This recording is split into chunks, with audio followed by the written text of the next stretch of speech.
To new students coming into this industry, whether you want to be a drafter, a designer, or an engineer, one of the things that I would advise is take time to learn to love the process of learning.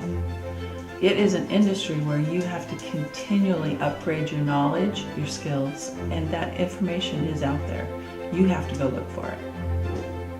I work with high school students in career tech education. So one of the things that I mention to them, particularly in their senior year, is that it's called commencement for a reason, because it is a beginning. It's the beginning of your life. Your next step is your first step into what you're going to do. And maybe you don't have to decide right away what you want to do for the rest of your life, but start exploring the possibilities. Students who discover what they're passionate about and what really makes it exciting for them to hit the floor running when they get out of bed in the morning, that is key to finding a career that you can be satisfied with. If you love what you're doing, if you love your job, if you love the work that you do, you never will feel like you have to work a day in your life. When you work for an employer, even though you are maybe even an entry-level person working for minimum wage, you still need to put out a product that carries the pride of workmanship. And you need to treat it like your name is in that title block, that it's your company. Is this the product you'd want to put out for your client?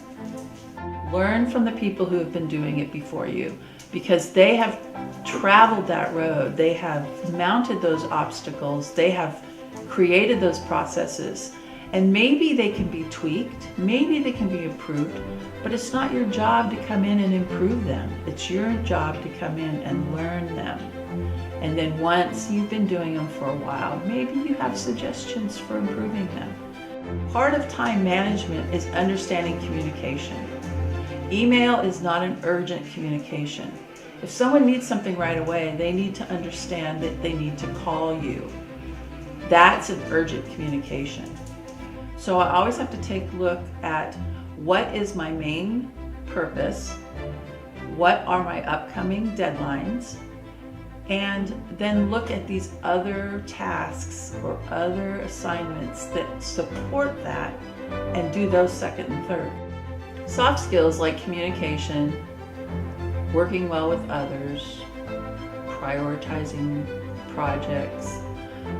Unfortunately, most of the time people learn by doing, and they become better over time. And there are obviously so many resources now with the internet. You could Google any of those things and get tips and tricks and classes, online classes and in-person classes and a lot of things, but it is really learn by doing. If you want to be a good communicator, practice communicating. Doing it faster does not make it better. It's really important to think through the design process. I don't care if you're arranging fruit or you're designing a bridge. You need to think through what's my final product and how is this going to be used.